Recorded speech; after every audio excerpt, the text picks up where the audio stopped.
Greetings all, FerrariMan601 here. This week, VRC have released version 0.1 beta of this, the 2005 Renault R25 for Assetto Corsa. VRC announced a few months ago the development of two 2005 season Formula One cars, this, the R25, and its chief rival, the McLaren MP420. This, the R25, is the first project of those two to be released to the general public, albeit in 0.1 beta spec. It is payware for the moment, however version 1.0 will be free. But this car is one of the most highly anticipated Assetto Corsa releases for quite some time. This is a 2005 spec Formula One car with a 3-liter V10 engine, 950 to 980 horsepower. It's got grip and performance galore, and already, right off the top, I will say it is one of the best open-wheel driving experiences in any racing sim today. Of course, a little bit of history first on the Renault R25. The R25 was entered by the Renault Formula One team for the 2005 FIA Formula One World Championship, in which it was driven by Fernando Alonso and Giancarlo Fisichella. Chief designer of the R25 was Bob Bell from the Renault technical department, and over the course of the 19 races of the 2005 season in which the R25 was entered, it started 18 of them. We'll get into the fiasco that was the 2005 US Grand Prix a little bit later on. But out of those 19 rounds, the R25 took pole position for 7 of them, it won 8 of them, and scored fastest lap in 3 of them. Of course, those of you who know your history will know that that effort was enough to secure the Constructors' Championship for Renault, the first one for the team, and it was the first Constructors' Championship win for a French team since Matra did it all the way back in 1969. Of course, all of those wins and fastest laps and pole positions also meant that it was enough for Fernando Alonso to secure his first of 2 Drivers' Championship wins in that 2005 season. The R25 is an interesting car from a technical standpoint because, yes, we are talking cutting-edge technology for the day. Of course, this car is now obviously from 2005. We're getting on, well, really the better part of 13 years old now. However, the car was one of the last Formula One cars to feature a 6-speed gearbox. Yes, we mentioned that 3-liter V10 engine, obviously supplied by Renault, a factory outfit at the time, and still is today now that they've returned to Formula One as a factory team, but a 6-speed gearbox in this car. A lot of people who are maybe newer to the sport might be surprised to see that a championship-winning car in 2005 did it with a 6-speed gearbox, and we'll get into this. Starting in 2004, we saw the beginning of the reliability over all-out performance trend that we still see in Formula One. Today, it's even more egregious, but that all started all the way back in 2004. Getting the teams to make their components a little bit more reliable for the sake of cost cutting. In 2004, a rule was introduced that said an engine and a gearbox had to last for one complete Grand Prix weekend. Before 2004, it was not at all uncommon to see the teams producing engines specifically for qualifying or producing engines specifically for the race and then changing engines and gearbox components between each session. Of course, if a team has a large enough budget, that is something that's completely sustainable and totally merited at the time. But the FIA started to take a dim view on that because they said it really completely blew out of proportion the overall scope of the playing field. The big teams at the front at the time, we're talking about Ferrari and McLaren chiefly, they of course have the biggest budgets and therefore they can throw more resources at their cars to develop qualifying spec engines and things like that, and they did it in that era. But for 2004, the FIA started to clamp down on that and they said, alright guys, make an engine last for an entire Grand Prix weekend. You're not allowed to change the engine between sessions anymore. If you do, you're going to get a grid penalty no matter where you qualify. So the teams had to up their reliability, cut down the all-out performance a little bit, or at least be a little bit more conservative as to when they would use the full potential of their equipment to make that engine last for the entire Grand Prix weekend. 2005 comes around and the FIA says, all right, now make your engine and driveline components last for 2 complete Grand Prix weekends. So once again, the teams have to go back to the drawing board and say, all right, we need to get these engines and gearbox components to be a little bit more reliable. They've now got to do twice the distance. So enter Renault, enter the R25, and enter that 6-speed gearbox. By the time 2005 rolled around, 7-speed transmissions were essentially ubiquitous up and down the field. There were still a few teams that were running 6-speed units all the way up, obviously, into 2005. However, Renault, a factory outfit with a big budget, certainly had the resources to develop a 7-speed gearbox. But for the sake of that reliability, which was very important, they said, look, we've got a 7-speed unit, we've developed it, we know how it operates, but we're still a little bit more comfortable with that 6-speed gearbox. Hence, they decided to run it all season in the R25, and they did it to some great results. Their chief competition, McLaren, with their MP420, had a 7-speed gearbox, and it had a slightly more powerful engine, and most analysts will agree that the McLaren MP420 on paper was the superior car, and the timesheets from 2005 reflect that fact. The MP420 was all out faster than the R25. However, those of you who followed the 2005 season will recall that McLaren had some pretty pitiful reliability that year. Partially that was due to driveline components failing. Was that due to McLaren's use of a 7-speed gearbox versus a 6-speed one? Most likely not. I remember a lot of drive shaft failures, the half shafts at the back of the car coming out of the diff. I remember that happening a lot to McLaren in 2005. I remember it happened to Raikkonen at Imola, happened to Montoya at Hungary, but McLaren had a lot of failures in the driveline and actually in the engine itself. So you're developing more horsepower, you've got a slightly more complicated transmission, and it caught up with McLaren. Therefore, the R25, which was a very fast car, don't get me wrong, but it was a little bit slower when it came down to all-out pace, but it had more reliability. That was the linchpin that secured Renault and Fernando Alonso the World Championships that year. In terms of the really technical specifications on the car, we did mention it's got that 6-speed semi-automatic sequential gearbox, it's got that 3-liter V10 engine, about 980 horsepower at the back of this thing. That engine type is the Renault RS25. It's the last V10 Formula 1 engine ever produced by Renault, because 2005 was the last year for those 3-liter V10 engines, and we're all still very sad about that. Is there any hope for a return in the future? Probably not, but we can dream. Of course, all of this was running on those Michelin tires, as you can see there, running grooves in this era, of course. The grooves were introduced in 1998 to cut mechanical grip through the high-speed corners, because the FIA, perpetually being the World Motorsport Police, saying the cars are too fast, we're racing after all, so you can't go too fast, so of course groove tires running in 2005. In addition to those tires being grooved, for 2005, the FIA also put down one of the most ridiculous technical rulings to date and said a single set of tires has to last for an entire qualifying session and an entire race session. So those of you who perhaps are newer Formula 1 fans going back and trying to watch those 2005 races if you can find them, you'll see that in the pit stops there was fuel only added to a car in a pit stop, no tire changing. That's because of that sporting regulation. You're not allowed to change tires during a Grand Prix in 2005. For 2006, they did away with that rule because they realized how ridiculous it was, and the tire manufacturers rejoiced because now you can finally build a tire that can go fast again rather than being super hard because it has to do an entire qualifying session and an entire race session. However, all of that aside, the R25 in and of itself as a racing car, it is, of course, one of the best ever because it is a Formula 1 World Championship winner for the constructors and drivers.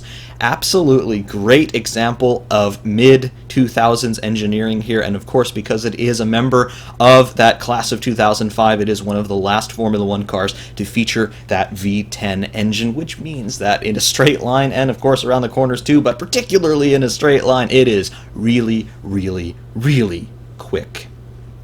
In terms of what VRC have given us here, obviously, you all can see, as we are starting to get used to from VRC, we have an absolutely resplendent model here on the exterior.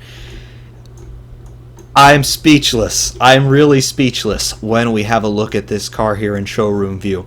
Mind you, this is 0.1 beta. This is the most primordial of primordial ooze when it comes to a mod in development. 0.1. It doesn't get any lower than that, at least for public releases. And just look at this thing. I mentioned earlier on, several months ago now, in my review of VRC's McLaren MP422, how resplendent that thing looked. This is absolutely of the same caliber. Whoever are working on the models over there at VRC, you guys deserve a Nobel Prize or something, because just look at this thing. It's as if we're looking at a photograph. But no, it's a computer rendering. It's absolutely marvelous. Having a look here close up at some of the technical details on the car, have a look at that geometry on the front wing. By modern standards, as in 2017 standards, these front wings look really basic. They look really rudimentary. But for 2005, of course, this was the cutting edge. You can see the beginnings of the double-decker front wing design philosophy going on here in 2005. For 2006, a lot of teams started to run what they called a bridge wing, which was a secondary main plane on top of the main plane proper, attaching to the sides of the nose cone there, where you can see the pylons mounting to the single main plane on this design. But in 2005, you can see these two outboard flaps secured by stays here on the inboard sections of the main plane itself. That's the beginning of that bridge wing design, which we then would see in 2006 on the Ferrari, and then of course 2007 on the McLaren, which very famously flexed a lot at high speed. But the beginnings of that design all the way back here in 2005 on that front wing. Really, really cool. In terms of what we see from VRC, even when you get in really, really close, no pixelation, everything looks proper, the curves are nicely rendered, the end plates there, that inverted U channel that's now definitely ubiquitous up and down the field in 2017, there it is on those end fences there. Really, really great stuff, guys. I cannot laud you enough.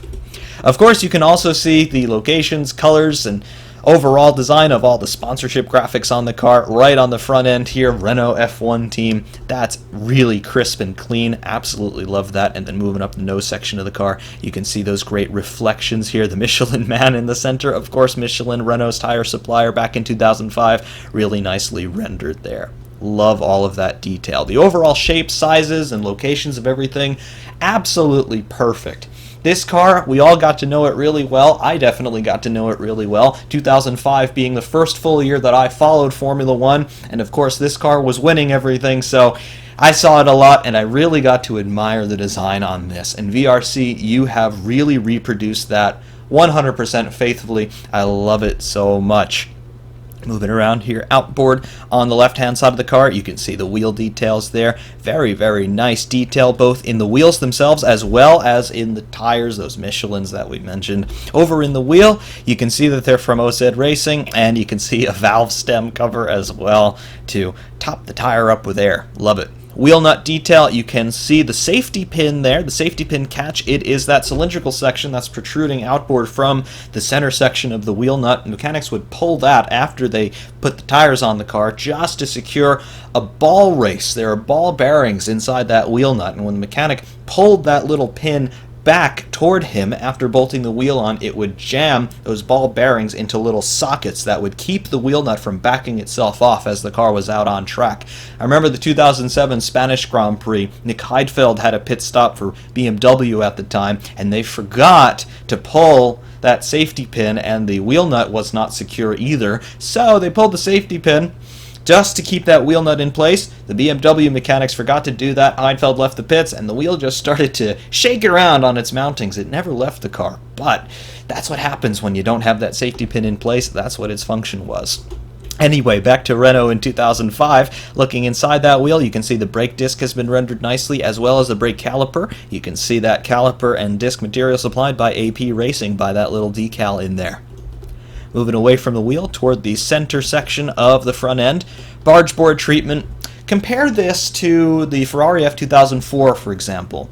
The F2004 having a lot more complicated a bargeboard treatment, I would say, versus the Renault R25. Only 1 year removed, obviously, 2004 to 2005. But you can see Renault being a whole lot cleaner here with that bargeboard treatment. That's not to say that it's simple by any means. You can see that we have 3 main bargeboard elements. We have the first one in black underneath the front suspension there, just below the wishbone, the lower wishbone. And then you see a second element in blue, and then obviously the third main element with the I mode decal on it there, moving toward the inlet for the radiator duct on the side pod. But no big serrated edges here on the lower side of the bargeboard, unlike the Ferrari F2004, for example. And then, like the Ferrari F2004, you can see that everything in terms of the leading edge of the floor, it's flush with the upper elements of the bodywork going up into the side pod. No big protrusions sticking out to try and condition the airflow toward the rear. This era still a little bit concerned about generating too much drag.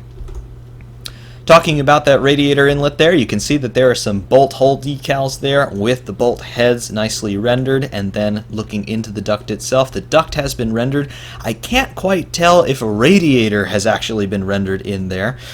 I don't want to say yes and I don't want to say no because it's just dark in there anyway and we can't see, but I would like to believe that there is, and knowing VRC's caliber of design, I would say there probably is, even if we can't exactly see it right now.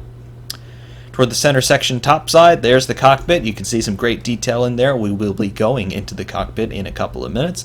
But moving rears here, you can see these chimneys on the sides of the side pod. This was a big design trend in 2004, 2005, 2006, 2007, 2008. This is to help extract that hot air from the side pod after it's already passed through the radiator matrix. Adds a little bit of downforce, but chiefly it's just for cooling. You want to keep that water in the radiator circulating, and of course, as it circulates through the radiators, you want it to exchange its heat with the atmosphere so that it cools the engine and other driveline components.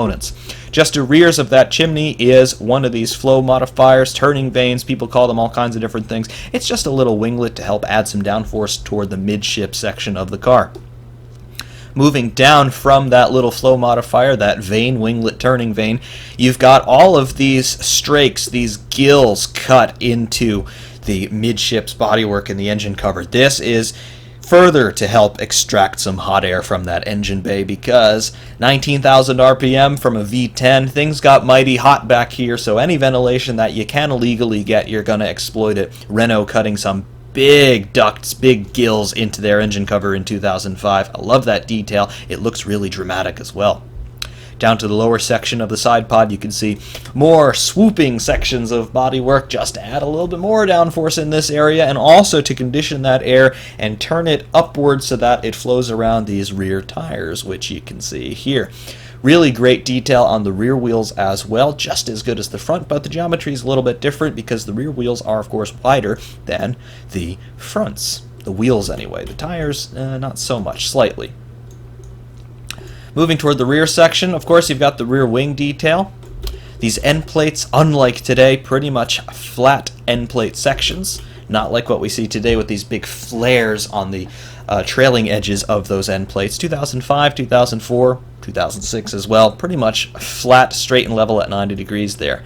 But moving toward the center of the car on the rear, diffuser time, big diffuser on this car as you would expect of the era. I would say it is, yeah, we could call it a triple element diffuser pretty handily here. Of course, you can see the principal part of the diffuser, which is just the backside of the floor, but then we have a central section that sort of comes upward and then moves inboard toward the center section of the car, and of course the center element of that diffuser, that's why I'm calling it a 3-element diffuser.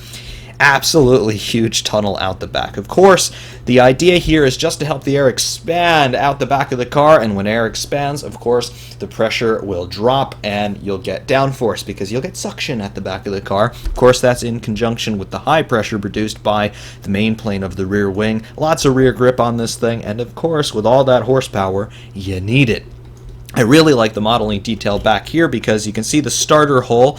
For those of you who might not know, Formula One cars, at least in this era, were not self-starting. They don't have a starter motor on board, and that's to save weight. So, in order to start the engine, the mechanics have to put a long rod-like device with an electric motor on the back of it into the back of the car, onto the back of the gearbox to spin the engine over to get it fired up. These cars cannot start themselves out on track. So, in order to get that rod in there, you cut a hole in the back of the diffuser, and you stick your rod in there, and it starts the engine. That hole has been very nicely modeled. Of course, later on in 2009, Braun, Toyota, and Williams exploited that starter hole geometry to make it a part of the diffuser and get some more downforce through there. But in 2005, they had plenty of space on the proper section of the diffuser to generate all the downforce they needed. So just a circular starter hole there, no bigger than it absolutely needs to be. Very nicely modeled. It's not a detail that you see on every F1 mod for Assetto Corsa. I'm very pleased that VRC have decided to model that. Looking underneath that rear bodywork, you can see some exhaust primaries coming out of the engine there. I can't quite tell if the engine itself has actually been modeled or if they've just modeled the exhaust, but you can see an exhaust in there, and then of course it vents top side here. You can see those exhaust outlets pretty much flush with the rear bodywork. That's just to control some turbulence that might start to arise in this area, and also to condition that very high pressure, high speed exhaust flow coming out of those exhaust exits and get it sent over the rear suspension. You'll notice the complete absence of any sort of mid-section beam wing here. There is a beam wing at the lower section here, but some teams now, they run what's called a monkey seat over the rear rain light, but in this era that technology did not exist. No one was running it, so they're just blowing that hot pressurized exhaust over the rear suspension elements. Are they gaining some downforce through that? You bet they are. Was that legal? Technically yes and technically no. If they're using the suspension elements as an aerodynamic device, it's a movable aerodynamic device, and that was explicitly banned in the era, but the teams were doing it and nobody really complained too much. Speaking of that rain light, here it is. You can see the geometries in there. Each individual bulb element, LED bulb element, is individually modeled here. I love that. And if you press the 7 key on your numpad, it all lights up. This is where you can really see the detail in there. You've got a nice light bloom effect as you get from the shift lights in the cockpit. We'll look at that in a second. But you can see every single light emitting diode element in there has been modeled in that great hexagonal pattern. Really, really awesome. And now pulling back a little, you can see that light bloom effect a little bit better. Really, really like that. Great job, VRC. Again, here, looking around the shadowed side of the car, you can see those reflections a little bit more nicely. Really, really great stuff. I absolutely love it. However, we mentioned that cockpit a couple of times already. I think it's probably high time that we got in there, shall we? We'll fly in over the side, and we find ourselves front and center in the cockpit of the Renault R25. We're a little bit farther rears than we will be for when we drive the car, but in terms of height, this is pretty much where we're going to be from. So you can start to get a sense of your bearings and your sight lines as you're sitting in here. Of course, everything in the cockpit is switched off in showroom view, but we will have shift lights across the top of the steering wheel. They will change from red to green when you're ready to shift up. They'll come on from left to right. And in the center there is a small LCD screen that just shows you lap time. You don't see how fast you're going. You don't see how much fuel you've got left. You've just got a gear indicator, shift lights, and your lap time, and that's all the instrumentation you have in the cockpit. Of course, with the in-game apps, you can supplement that instrumentation with essentially anything else that you might want, but I like to drive the car just from cockpit view with no other instrumentation. I add my pedal traces for your benefit. When I'm just driving by myself, I don't even have that. So I like to just see what the car wants to show me, and that's it. And in this car, it doesn't show you how fast you're going, so use your mind's eye to judge your speed. I will tell you it's quite high though. Looking around the rest of the cockpit though, not as much detail in here as you might expect, but this is the digital era, well and truly in 2005, so Most of your analog controls are gone. They have migrated to the steering wheel. You can see there are a lot of buttons and switches and knobs and rotary dials on the steering wheel. Not as many as we have today, but still quite a few of those functions have moved rather from cockpit-mounted dash controls to being steering wheel-mounted controls. Of course, these steering wheels are very complicated, and they started to get really complicated in 2004, 2005. The driver had access to all kinds of different modes for the engine, traction control, gearbox, diagnostics, all kinds of things, all accessible on the steering wheel by manipulating all of those switches in different manners. You can see that center dial there. It has, I'm not going to try to count them, but it has at least 10 different modes that single dial can go into, and then that'll change the functionalities of all the different switches on there so the driver can access different pages on that display, change sensor settings, change engine maps, gearbox maps, things of that nature. Really, really complicated and really nicely modeled. The rest of the cockpit, though, nice carbon effect on the sides of the bulkhead. You can see where the emergency ignition kill is for the marshals, as well as where the normal ignition switch is for the driver or mechanics to operate. Moving around to the other side of the cockpit, not much to see there. I think that's a plug-in for the radio system on the car so the driver can talk to the pits, but that's about it there. Brake bias adjuster again over there on the left for changing that brake bias on the fly over the course of a lap, but that's about it in terms of your cockpit controls. Looking around to the cockpit surround, those very nice reflections and paint colors that we saw on the outside continue here in the cockpit, very nicely rendered. You can see the geometry of the seat, although no seat belts yet in this R25, so that's going to be an interesting ride for anybody brave enough to strap in, like us. However, moving around to the backside of the cockpit surround where the driver's helmet would be, and then looking up to the air snorkel, you can see the T-bar on top with the camera lens affixed. Very nice detail. I like that. It's a nice touch. Around the other side with the sunlight falling on it. Very nice. Very, very nice. Also, nice mirrors. The mirrors are right where you would expect them to be, and they give you a great view of everything around you, so no problems at all with your sight lines around this car. It's very easy running with other cars on track. You know exactly where they are just by looking in your mirrors. That's the way it should be.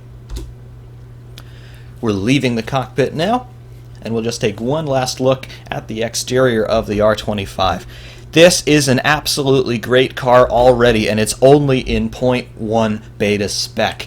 Development will continue on this thing all the way up to at least 1.0, which of course will be a free release, but it's already great. The MP422, also by VRC, was already great in 0.1 beta. This is already great as well in 0.1 beta.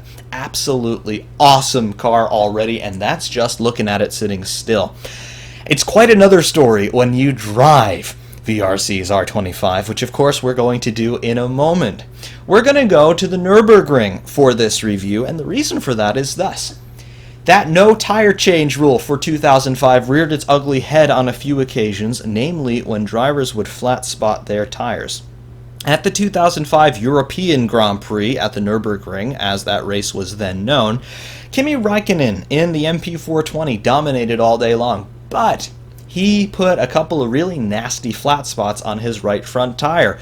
You're not allowed to change tires during the Grand Prix unless you can demonstrate to the FIA that you have dangerous damage to a tire. McLaren could do that.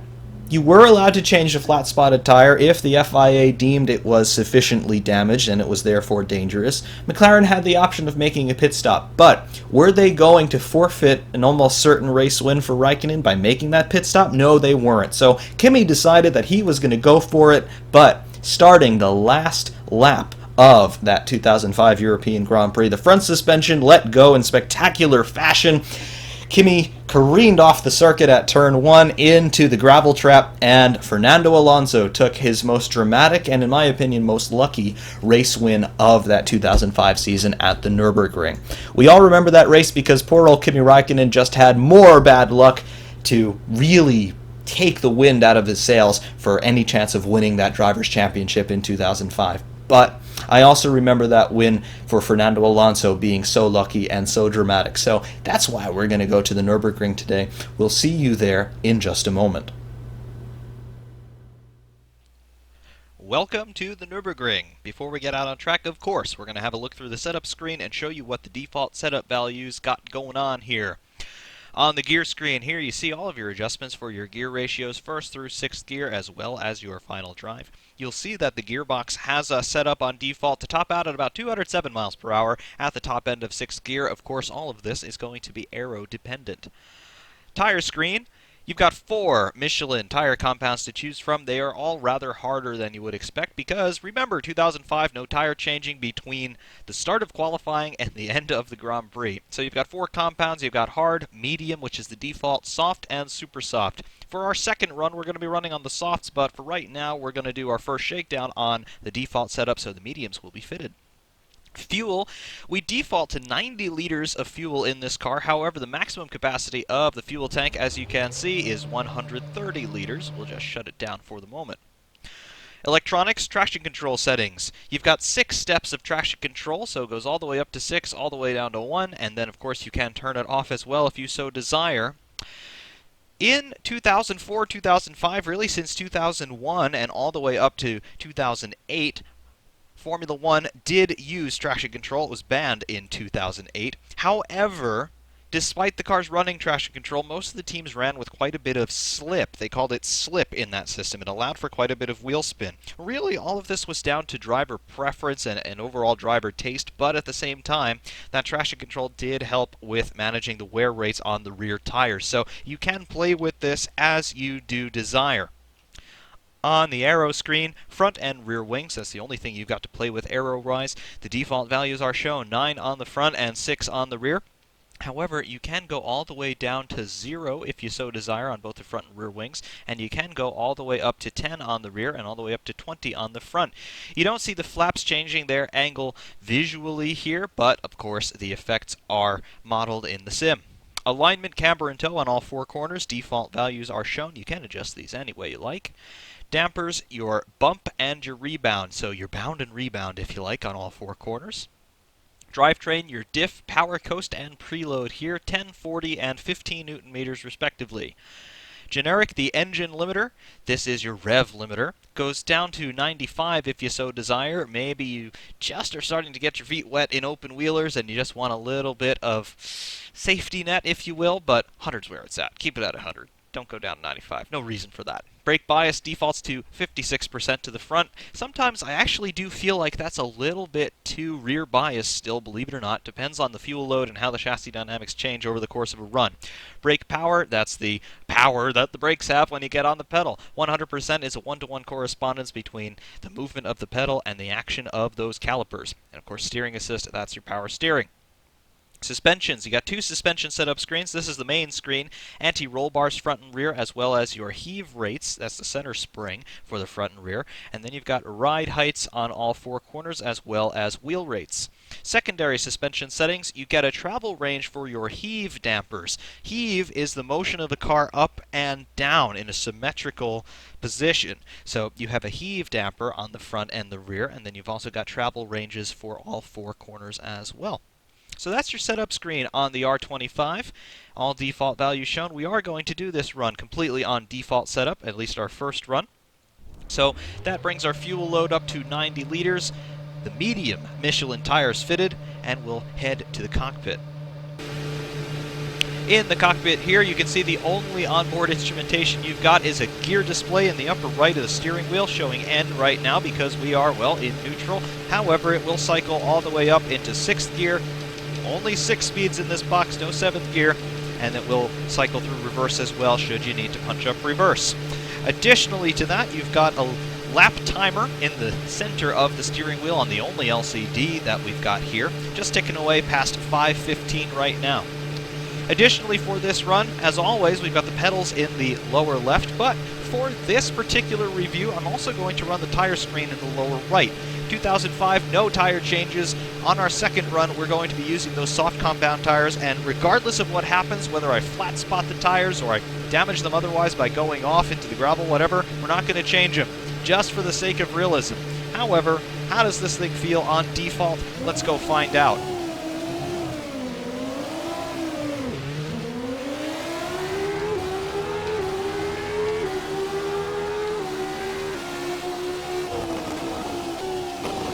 Let's just be sensible here, get some heat back into those tires and start warming up the brakes.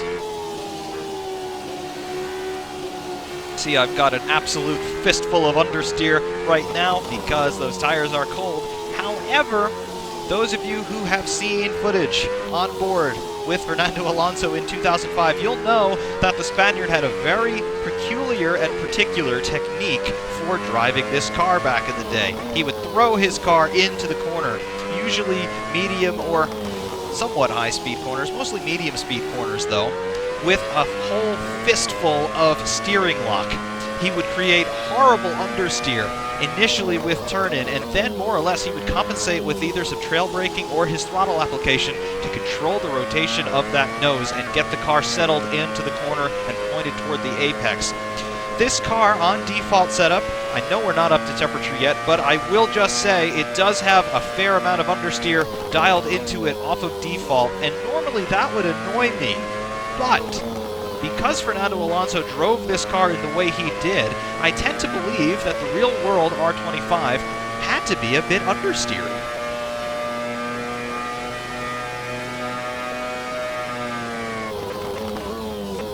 Dragging those brakes a little bit, getting some last bits of heat into them before we open it up.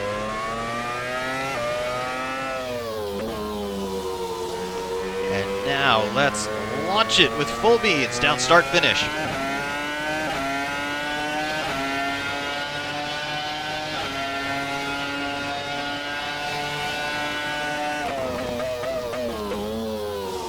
A little bit of rear locking there under braking. I mentioned that brake bias still feels a little bit too rear biased for me.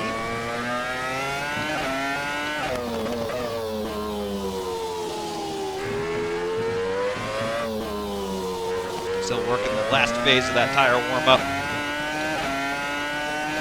But already I am starting to feel that this car is going to be there for me,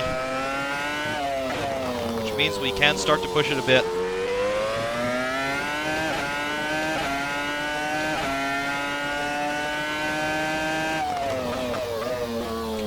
The big first impression that you get from this car, from a handling standpoint, is just how much power this thing has got. Again, between 950 and 980 horsepower coming out of that 3-liter Renault V10 Formula 1 engine, 19,000 RPM redline on it. It's absolutely immense, the amount of power that this thing has got. Those of you who have considerable seat time in ASR's Ferrari F2004, it's a very, very comparable experience in terms of the power delivery. However, this Renault RS25 engine feels a bit more drivable than the Ferrari 053 in the back of the F2004. And I think it's because this Renault engine has a bit more torque mid-range than the Ferrari. The Ferrari engine feels very peaky. All of its power is at the top end, pretty much above 15,000 RPM. This engine, you can drop it down into really the pretty low end of the rev range, 8,000 RPM or something. That's very low for a Formula 1 engine of this era. However, you've got plenty of torque. I mean, look at this. Middle of the corner, you don't even have the wheel straight yet. You can lay on the gas and it actually starts to accelerate pretty appreciably. That's not bad at all. This feels much more drivable, much more tractable to me than the Ferrari 053 in the F2004.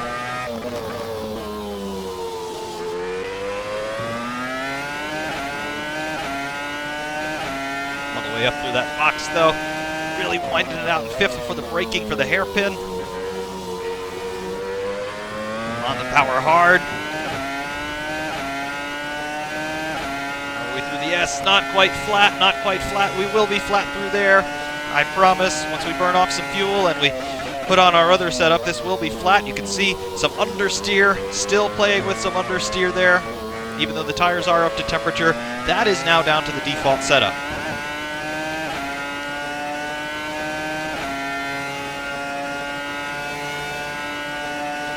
Steeply uphill, hard braking into first gear. Remember that 6-speed box. And hard on the power, exiting the chicane. A little bit of rear locking there as well. See, our tires are now well and truly up to temperature. Obviously, slightly more right-hand corners on this circuit, and those right-hand corners are all taken at high speed for the most part, so we've got a little bit more heat on those left side tires accordingly.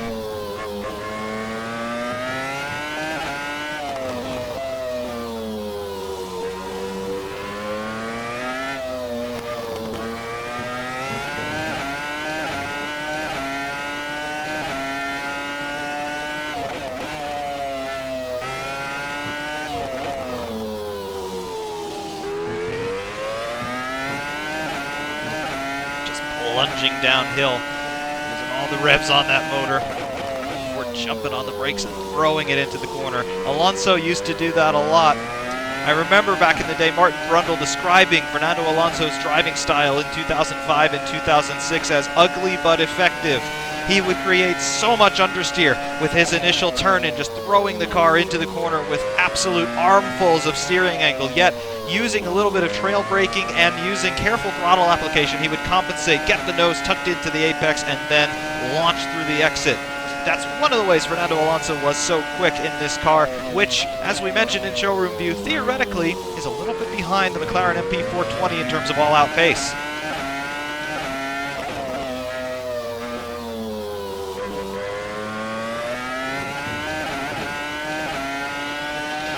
Let's see, that was a 134.326, I believe.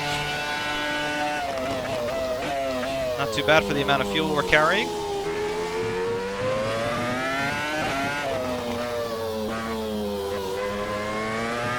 Traction control cutting the spark as we're coming back on the power midway through the corner.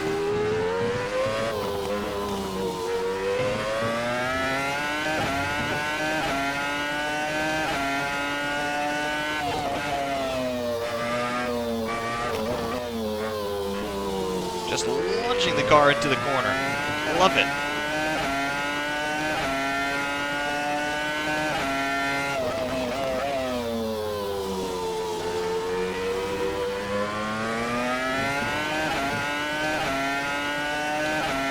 Yes, bit of a confidence lift still needed there. Not quite flat on this setup.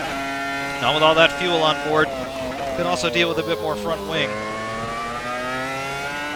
So that understeer is a trait of this default setup. However, the traction is absolutely great. The car feels very nicely balanced other than that understeer through some medium speed corners, but that's very easily remedied with adding a little bit more wing angle on the front end. For the low speed stuff, the car feels absolutely great already, and you'll notice, as we recover to the pit lane to load my setup, I've not really touched the chassis dynamics very much.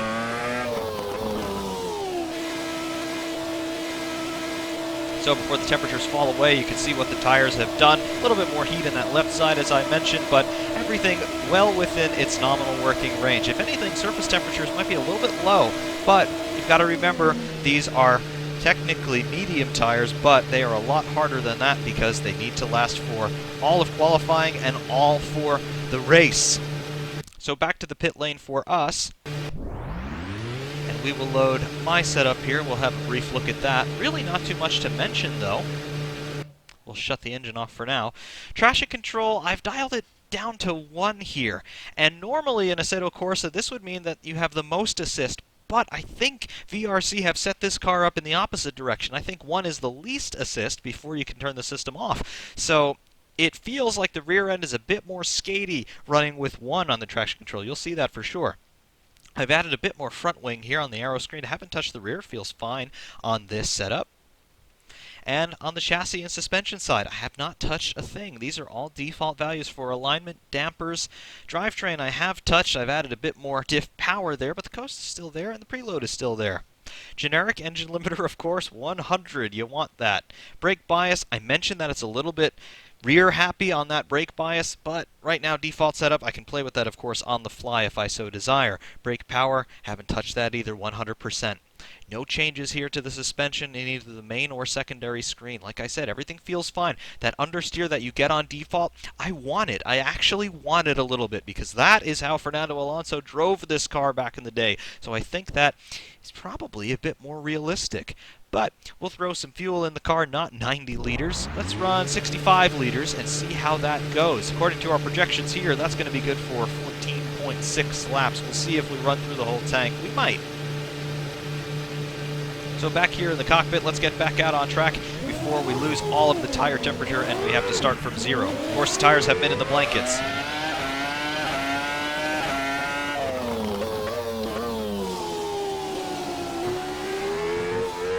There's that slip on the rear end you can see immediately. Oh yeah, a little bit of a drift going on there. Again, traction control is dialed back to 1. And like I said, normally that means most assist in Assetto Corsa, but I think this car is the opposite way around.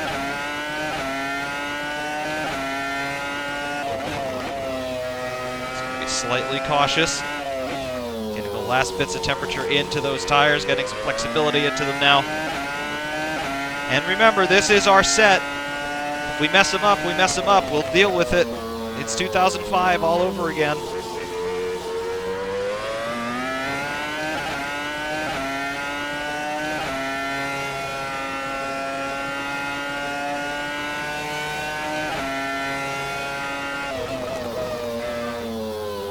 See, already some of that understeer that I was complaining about has been dialed back thanks to adding some more front wing, but on the chassis side, it's still there.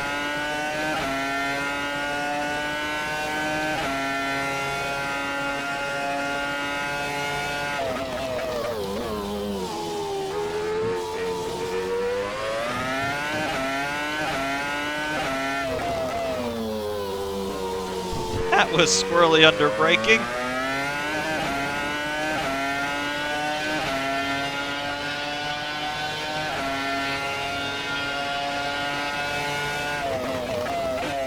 Great reverb effects going between the grandstand and the pit wall there.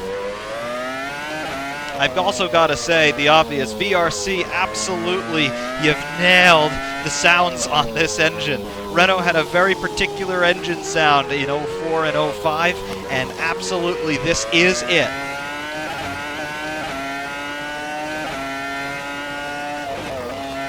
I don't know who your sound man is, but if you can afford to pay him more, because this is spectacular.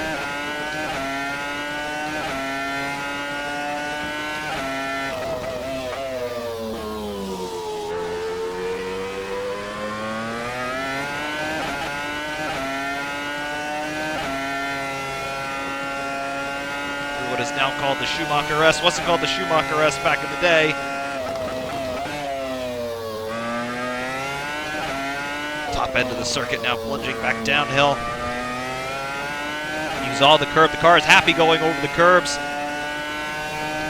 And like I mentioned, the torque delivery of that Renault engine, it's just so predictable. It's so tractable. This engine wants to play with you.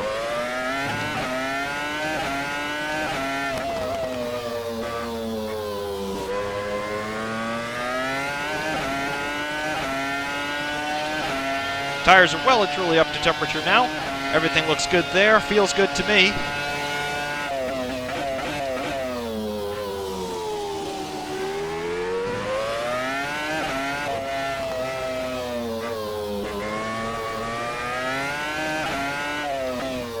See, I am getting just the slightest touches of wheel spin coming back on the throttle through some of those low speed corners. That is the traction control. If we ratchet it back up to 5, which is the default value, you'll see that disappear.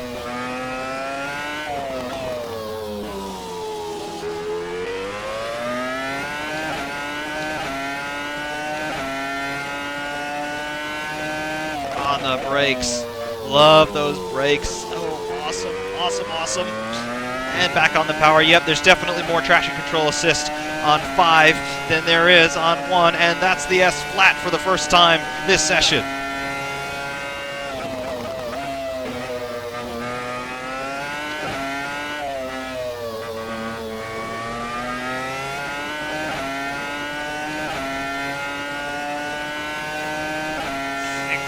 I love those upshift sounds. They're so great. Get a little wobble as the clutch bangs back out and everything engages. Rear locking still. We're going to go forward on our brake bias. Just a touch, 58% now to the front. Lap time is a 1:33.106 or 105. Can't quite read that last digit. Coming into first gear. Brakes feel better.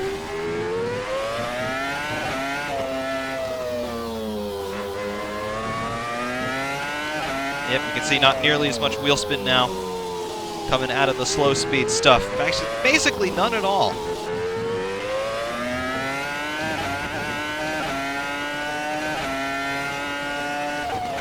Throwing the car into the corner, horrible understeer, but compensate with your throttle application and it will come back.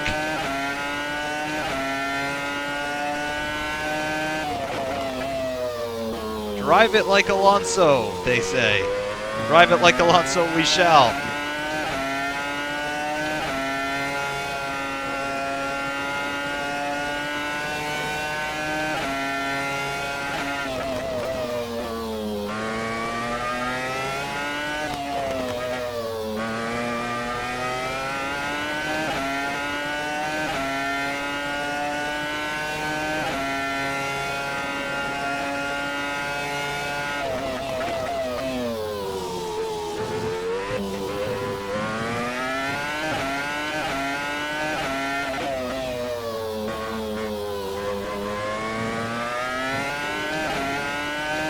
So our lap time of 1:32.349 according to our steering wheel display, which is very difficult to read, I must say.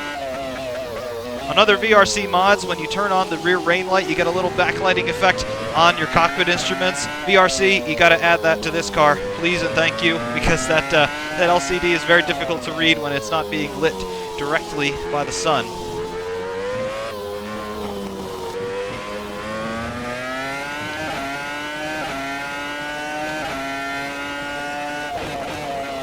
Throwing it into the corners. The front tires hate me right now.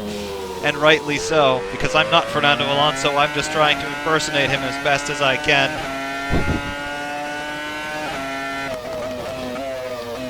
Into first gear for the hairpin. How is it on the traction? Great! Great, great, great. I want more of this.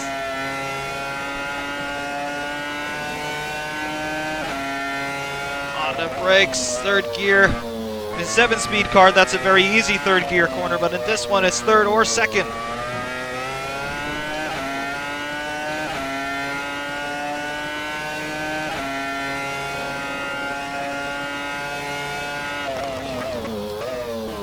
A little bit of front locking there, but that's okay. Rather lock the fronts than the rears. We still haven't really damaged the tires, though, so we're still going well for our 2005 simulation. I do not want to be Kimi Räikkönen. Speaking of Mr. Räikkönen, he should be careening off into the barriers directly in front of us in mere moments.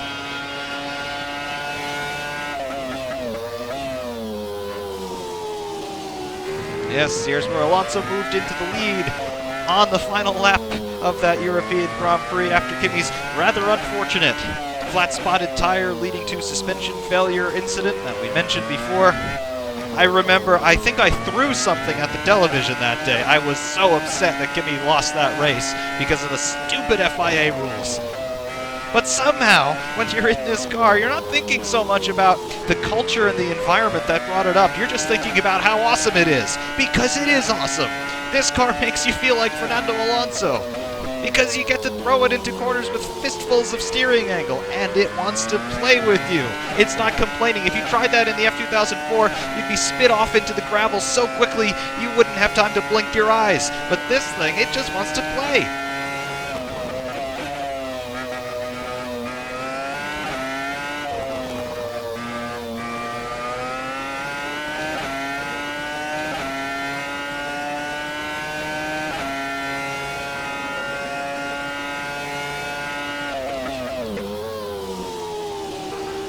Second gear through the hairpin. Feels a little bit laggy. First is where you gotta be.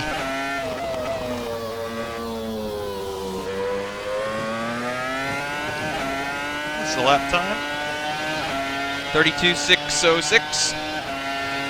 Not bad, not bad. First gear. Put the apex best we can. Let the road drop away. Throw it in. Let the car react to that understeer moment. It will be there. Don't worry about it. A little bit of a flat spot developing on the right front. Do I have any vibration through the steering yet? Little bit. Very little. Hardly detectable, but it is there. We'll have to be more careful about that. We gotta make these tires last. Speaking of, can I feel any flat spots through the steering? Let's talk about the force feedback. You can see on the lower left of the screen where I've got my pedal trace, you can also see my force feedback readout. That is the rightmost bar.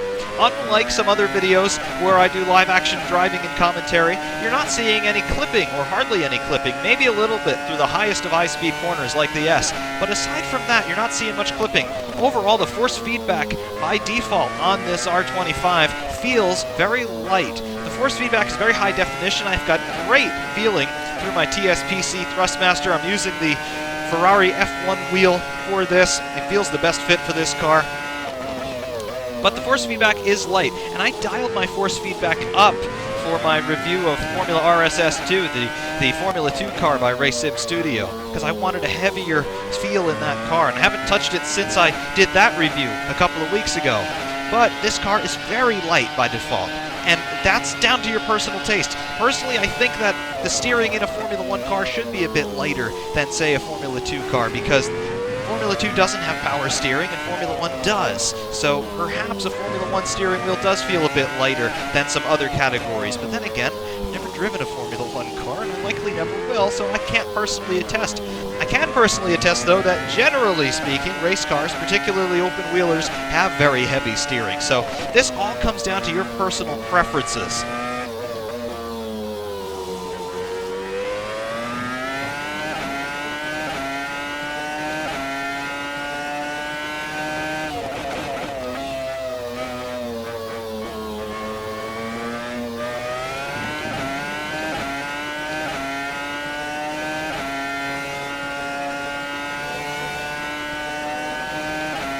Oh, it's so lovely, yes it is.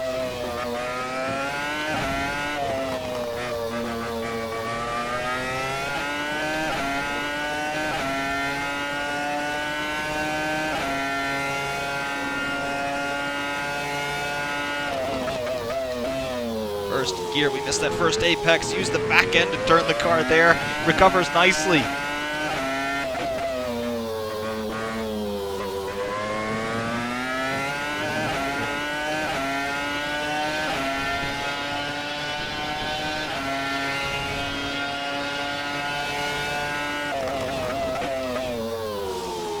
I really do have to wonder, is this at all what Fernando Alonso felt like in 2005? Because the first moment that I drove this car, it was that shakedown video at Catalunya that I released at the beginning of the week. When this car was first released, it felt incredible. This car is, like I mentioned, it is one of the most highly anticipated Assetto Corsa releases this year from the third-party community, and it's just spectacular. I love the Ferrari F2004, I really do, and now that it's in 1.0 and 1.1 spec, it's absolutely glorious. It's a wonderfully polished, thoroughbred racing machine, but so is this. It's of the same generation. It's got essentially the same sort of engine. It's got the same sort of power. It's got the same sort of chassis dynamics. The tires are different, yes, they have to be a lot harder because somewhat different regulations governing the designs of both of those cars, but it's got the same soul. It's just fast, it's epic, it's got that V10. It is one of the best Formula 1 cars I have ever driven in a sim. You need this car right now. Stop watching right now and go donate to VRC. Please, please go donate to these guys, because this is just version 0.1 beta. When this thing finally gets to 1.0, whenever that's going to be, and as far as I'm concerned, VRC, take your time, because this is already an absolutely brilliant package, straight from the word go.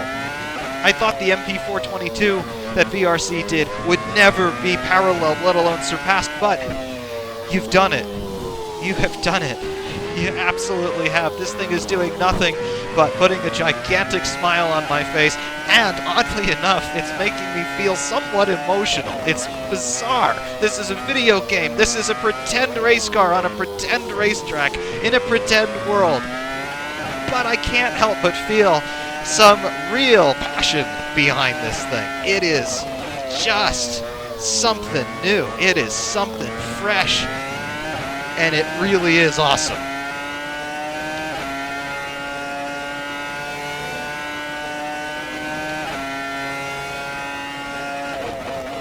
I have to dial back my aggressive turn in here. Front tires are starting to wear already quite a bit.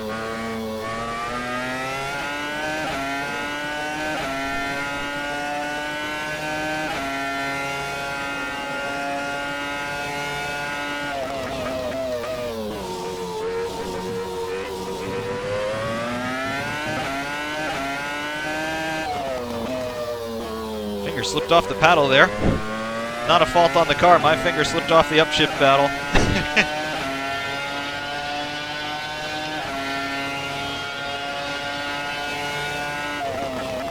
Can't read the lap time, don't care. Thought I saw 132 something.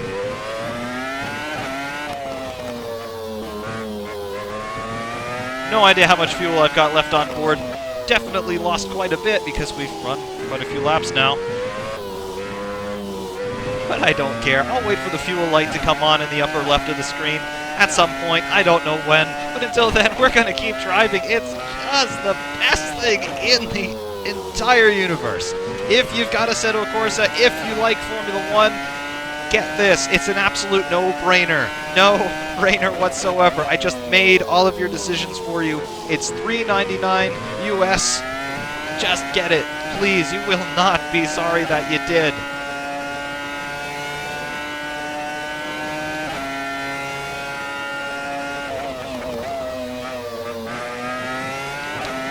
Alright, I said I need to dial back my aggressive turn in. That's not dialing it back. Patience, Ferrari man. Patience.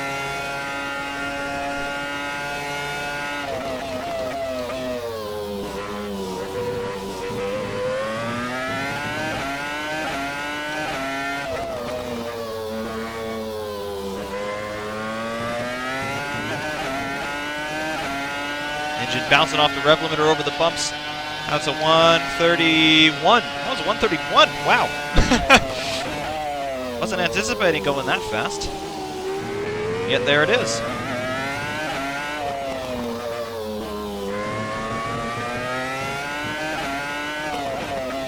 If there are any more changes I would like to make to the setup, oddly enough, this is counterintuitive for me because I like a pointy car, but I might want to make the car a little bit less pointy, if that makes any sense, because I get great bite on initial turn-in, but then the back end doesn't quite follow the front through some of the medium speed corners after that initial front end bite washes away. So maybe a little bit less pointage is what I want.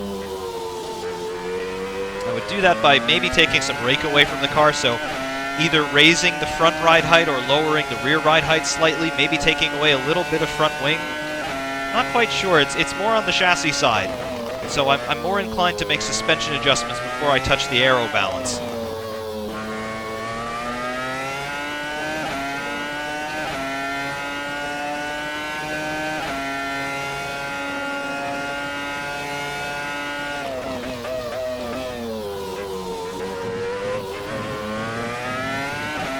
How are these Michelins doing? They still feel fine, and they still more or less look fine. Wear rates seem to be nominal. To 132. Low 132. Running consistently here. We're going to pit this lap. See what I mean there? The rear end does not quite follow the front after that initial turn-in, so you get this washout slide effect, particularly when you get back on the power straightaway. Right there, front over-rotating the rear slightly.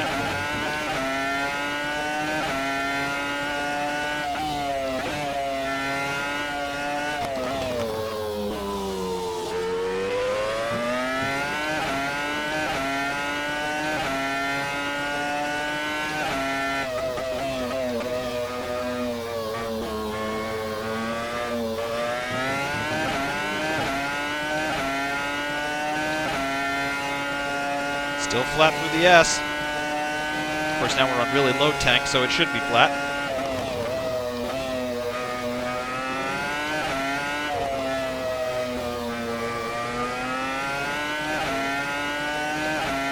Haven't had to touch the brake bias again. Haven't had to touch the traction control again. Still running on 5 out of 6, as you can see there.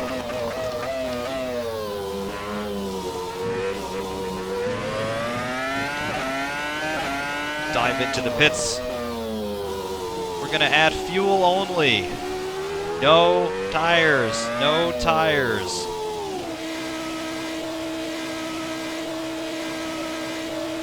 Just going to be a little bit of a splash and dash situation.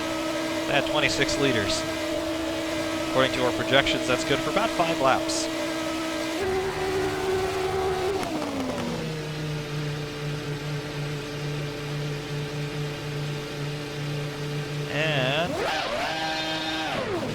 Yeah, light it up, bounce off the limiter because who cares?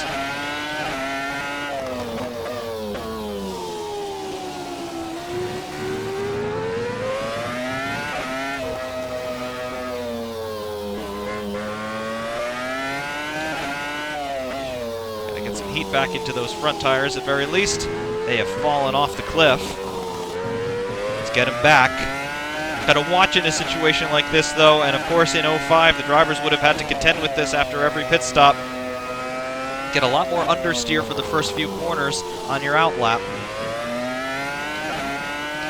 I remember in those 2005 pit stops, they weren't allowed to change the tires, but they were allowed to take a close look at the tires for the 7 or 8 seconds that the car was stationary while they were refueling. Oftentimes you would see the mechanics sticking temperature probes in between the tread blocks in those grooves there just to see what those surface temperatures were. Yes, they had telemetry on that sort of thing, but it never replaces actually looking at the thing with your own eyes, and the mechanics used to do that in the pit stops. The tire carriers and the guys on the wheel guns, they didn't have much to do in 05, but that's one of the things that they were reassigned for in terms of their pit stop duties that year.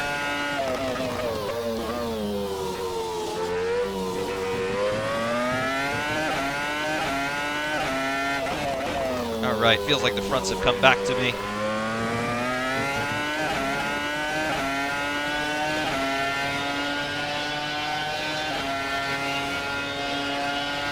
Front tire pressure, left front tire pressure a little high, 22.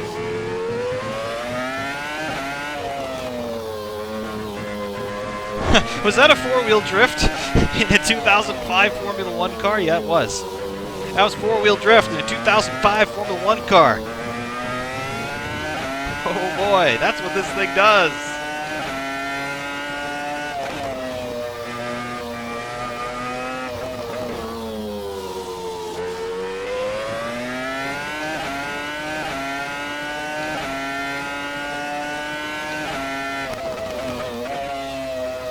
Not doing my right front any favors there.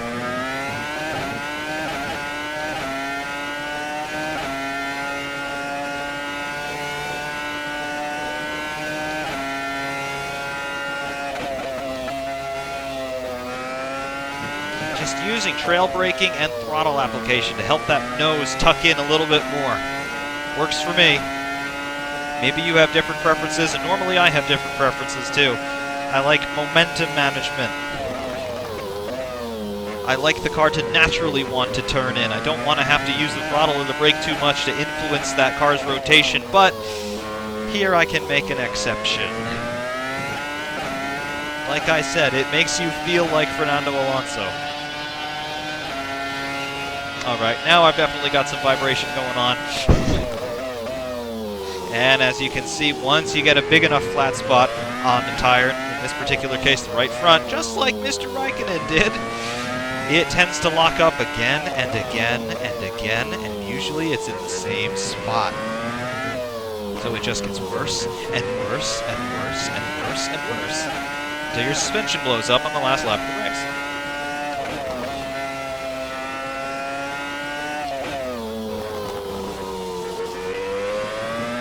A touch more traction control now. Maximum traction control as far as I can tell. Again, I think this car is backwards.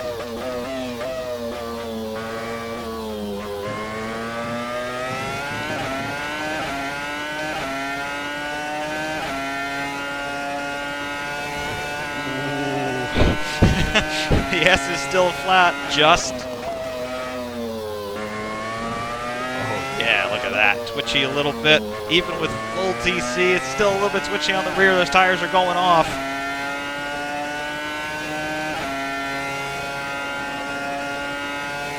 I do tend to believe, however, that that means that you can't do a full Grand Prix distance, at the Nurburgring anyway, on these soft compounds.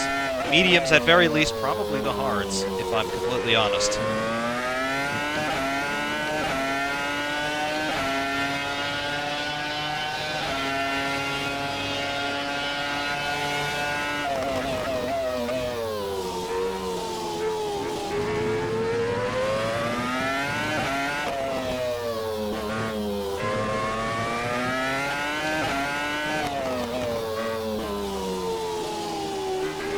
I just got a crazy idea. Should I turn the traction control off at this point? Worn tires and low tanks?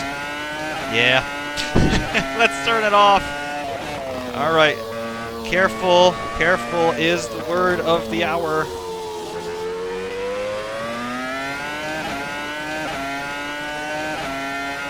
Yeah, you can see force feedback trace there going down the straights. It's vibrating.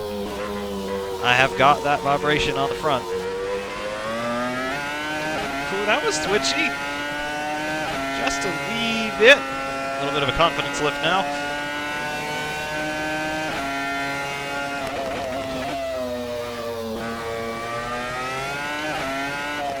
So no TC now. It's time to be progressive with the throttle.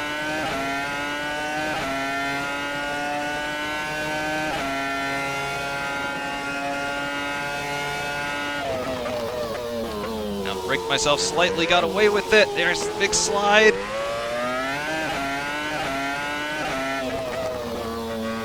That chicane shouldn't have worked, but it did. It just makes you feel like an absolute hero all day long. Love this thing. We'll turn the traction control back on. Thank you very much.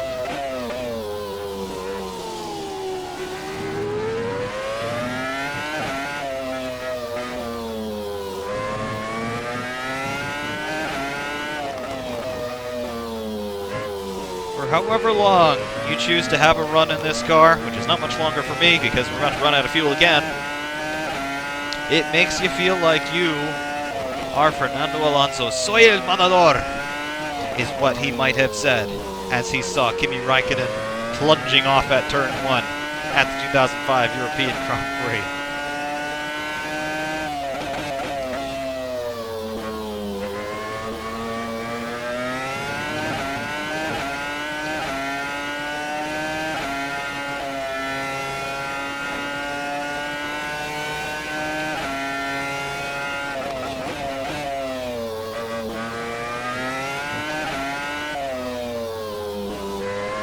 Look at that, lots of trail braking, nose tucked in again, no problem.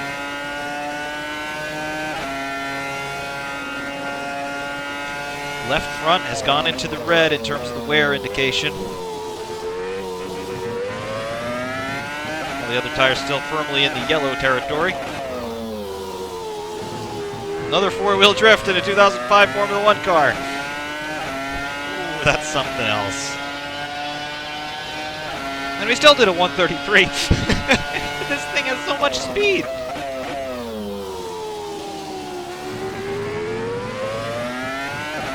It has so much speed, I can't believe it. Now, I've driven a lot of open wheelers in sims. I've driven a lot of Formula One cars in sims. This is the best one yet. The F2004 is great, it really is, and it's a different kind of car. It was built for a different era when money was really no object, when tire money in particular was no object, when Bridgestone developed bespoke sets of tires that would be used on the F2004 for Schumacher in a three-stop strategy situation. Yeah, they had different tire specifications for that. That was not the case in '05, and it has never been the case again, rather unfortunately. But this R25 by VRC, it is truly amazing.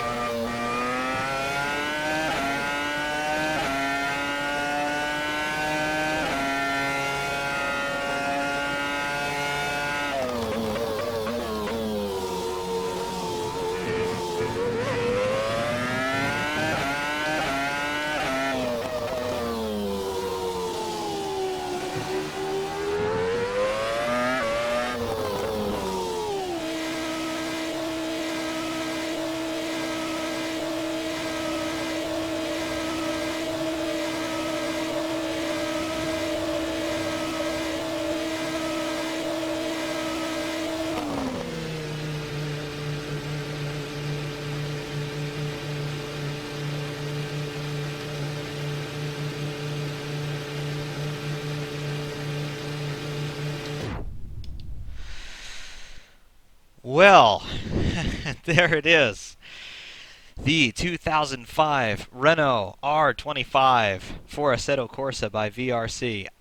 I don't know about you, but that was a lot of fun. Oh yeah, it was. The car is now dropping away on all of its temperatures. The tires have now all turned blue again, as you would expect. Just sitting still for a minute in the pit lane here. Tires have already lost all their working temperature. You can see what we've done to them in the handful of laps that we've done. We didn't do many. Maybe we did 15 or 20 laps, maybe, but whew, I love this car so much, and I'm not exaggerating. I'm really not. This thing makes you feel like you're Fernando Alonso. It is that good. It's that cool. The modeling is great. Just look at it here. It's just sitting here in the sunlight now in the pit lane. It's so great. Those reflections that we talked about in showroom view, they reflect all the on-track objects so nicely. Everything here just from a visual standpoint, it's already perfect in 0.1 beta. I cannot imagine what these guys are going to do once this thing goes 1.0, but even if it never were to go 1.0, which I'm sure it will, but it's already spectacular. This is absolutely spectacular. If you want to be Fernando Alonso for an hour, drive this car. Go to the VRC Modding Team website. There will be a link to them in the description. And just give them their $3.99 US. You can do the conversions for your own local currency, but I promise you it's not going to break your bank, and the product that you get is just sublime. It is absolutely, utterly sublime. Totalmente sublime, as Fernando Alonso might say. Absolutely unbelievable car. Cannot recommend this thing highly enough. It's just awesome. For those of you who are still watching, though, of course, there are hot laps to follow here from the Nurburgring in the R25 without commentary both from external and onboard angles. However, I do, once again, very much want to thank you all so much for your continued support, for all of your engagement, your likes, your comments, and of course your subscriptions. Thank you all so much for the continued support that you continue to show to me and that you continue to show to the channel. It's all a labor of passion. Yeah, sometimes it's difficult to make videos at the pace that I try to make videos, and yes, some videos are a lot easier to make than others, but I am listening to you. I am still trying to improve all the time. I have a very busy day job, but at the same time, I love motorsport. I love Formula One. I love this opportunity that I get to talk to all of you and to talk about all of these wonderful products that we have in sim racing now. I do a lot of Assetto Corsa videos, mostly because I think Assetto Corsa looks the best on video.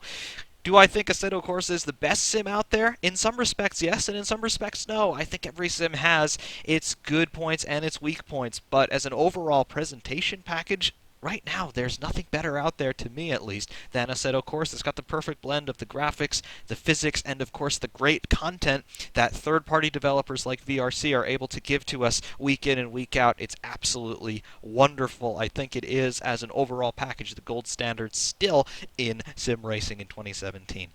However, hot laps are to come. Stay tuned for them.